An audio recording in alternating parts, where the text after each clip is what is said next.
আসসালামু আলাইকুম গাইস, কেমন আছেন সবাই? আশা করি ভালো আছেন। আজকে আপনাদের সাথে খুব গুরুত্বপূর্ণ একটি বিষয় নিয়ে কথা বলবো। অনেকে ফেসবুক থেকে টাকা ইনকাম করার অনেকভাবে ট্রাই করে যাচ্ছেন। পেজ খুলে বসে আছেন বা পেজে ভিডিও দিচ্ছেন, উল্টোপাল্টো ভাবে ভিডিও দিচ্ছেন, হচ্ছে না আপনাদের। আসলে ফেসবুকে কাজ করতে গেলে আপনাকে ধৈর্য ধারণ করতে হবে।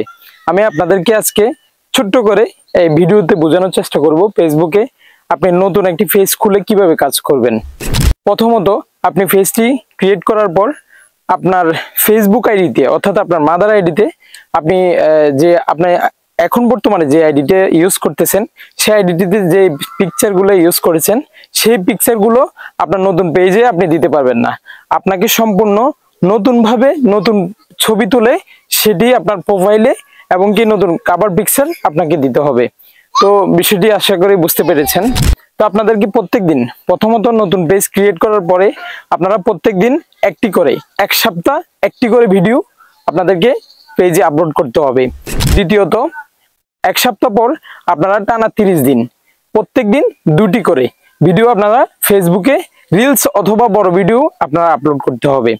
তো এইভাবে আপনাদেরকে প্রথমে শুরুটা করতে হবে। তাহলে অনেকে বলে মানে খুব ধৈর্য হারা হয়ে যায়, নতুন করে ফেসবুকে কাজ করার পর নতুন করে ফেসবুকে কাজ শুরু করছে, ভিউ আসে না। এত সহজ না ভাই, আপনাদেরকে ধৈর্য ধরতে হবে। ধৈর্য ধরে কাজ করলে একদিন ইনশাল্লাহ সফল হবেন। তো এই বিষয়গুলো আপনারা খেয়াল রাখবেন। কিছু ভাইরাল হ্যাশট্যাগ রয়েছে পেজে ভিডিও আপলোডের ক্যাপশনের পর আপনারা হ্যাশট্যাগ গুলো ইউজ করতে পারেন। তো এই বিষয়গুলো আপনারা মাথায় রাখবেন।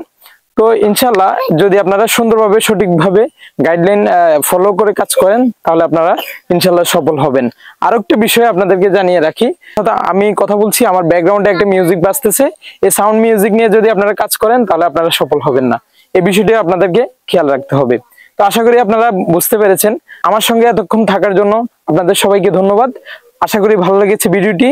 আবার পরবর্তী নতুন কোনো ভিডিও নিয়ে নতুন কোনো তথ্য নিয়ে আপনাদের কাছে হাজির হব। ততক্ষণ পর্যন্ত ভালো থাকুন, সুস্থ থাকুন। আল্লাহ হাফেজ।